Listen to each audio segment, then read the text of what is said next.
quelle que soit l'issue du procès, qu'elle soit reconnue coupable ou non, il y a un truc en particulier que personnellement je déplore. Ils ont fait une trend, c'est l'une des trends les plus tristes que j'ai vu sur les réseaux sociaux. L'affaire Lindsay Clancy, elle va rappeler aux femmes qui n'ont jamais parlé de ce qu'elles traversent en postpartum qu'elles ont raison de ne surtout pas en parler. Et celles qui en parlent ou qui en parlaient, elles font la trend en disant l'affaire Lindsay Clancy, elle me rappelle à quel point j'aurais dû me taire sur mon postpartum. C'est ce vers quoi on se dirige, quelle que soit l'issue du procès. Se dire qu'une femme qui a demandé autant d'aide, finalement, elle a été laissée à l'abandon, qu'on essaie d'utiliser contre elle ses confessions pour la faire passer pour une sociopathe. Comment voulez-vous que les mamans derrière, elles soient pas traumatisées? J'ai reçu de la part de L'Oréal le Revitalift, un correcteur de poche instantané en 15 minutes apparemment, et ça lisse le dessous des yeux.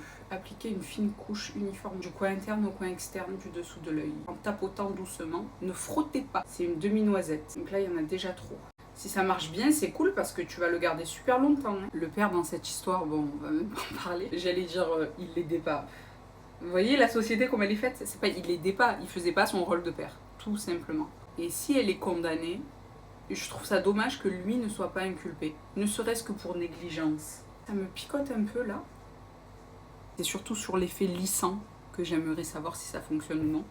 Il y en a pour 15 minutes. Il y a une créatrice de contenu américain qui a eu des jumeaux et elle parlait bien avant l'ouverture du procès et de manière très transparente tout ce qu'elle était en train de traverser en postpartum. Quand l'affaire elle a démarré et que ça a été autant médiatisé, elle a arrêté. Elle a supprimé les vidéos où on la voit pleurer et elle a dit qu'elle voulait surtout pas être prise pour une mauvaise mère. J'ai aussi vu passer l'affaire Clancy. Elle me rappelle mon postpartum et me rappelle à quel point j'ai bien fait de ne surtout pas en avoir parlé. Je sais pas si vous avez remarqué, mais c'est la première fois dans une affaire autant médiatisée que la maman qui est accusée d'avoir quick ses 3 bébés, elle reçoit autant de soutien de la part d'autres femmes. Il y a beaucoup d'hommes qui ont pris parti pour elle, mais c'est surtout les femmes. Moi, ça m'a surprise. Alors, est-ce que ça lisse?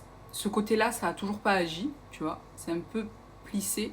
Là où ici, c'est un peu plus détendu. C'est pas lissé, c'est détendu. Et est-ce que je mets ma crème contour des yeux par-dessus ou pas? Non, il n'y a pas écrit. Mais bon, est-ce que ce genre de produit-là, c'est fait pour que derrière, tu te maquilles en full face? Je ne pense. Liliane, je ne pense pas que derrière, elle fasse un full face. Alors, 15 minutes après, alors ça se voit beaucoup moins en vidéo que dans la vraie vie.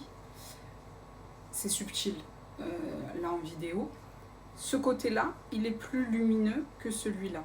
Mais dans la vraie vie, c'est beaucoup plus flagrant qu'ici. Ici, c'est assez subtil. Tu vois? On la voit moins, la macerne, que là. Voilà. Voilà. C'est beaucoup plus détendu qu'ici. On les voit beaucoup plus. Peut-être que j'aurais dû en mettre un peu plus.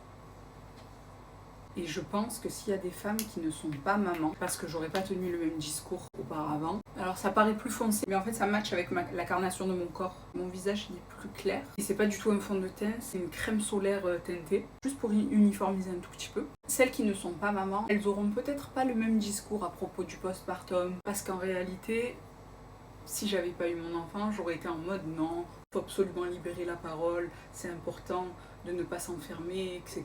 Sauf que quand tu vois la réalité, à quel point elle est dure, ben non, tu as vraiment peur qu'on te prenne ton enfant. Et je suis très curieuse de savoir ce que vous en pensez, ce que vous auriez fait en tant que maman. Parce que c'est la culture américaine, mais la culture française, on n'est pas dans un délire où la dépression postpartum c'est reconnu en tant que tel. Est-ce que si demain vous vivez ça, ou est-ce que si vous avez vécu ça, vous êtes du genre à demander de l'aide, ou au contraire, à prendre sur vous et à vivre en silence?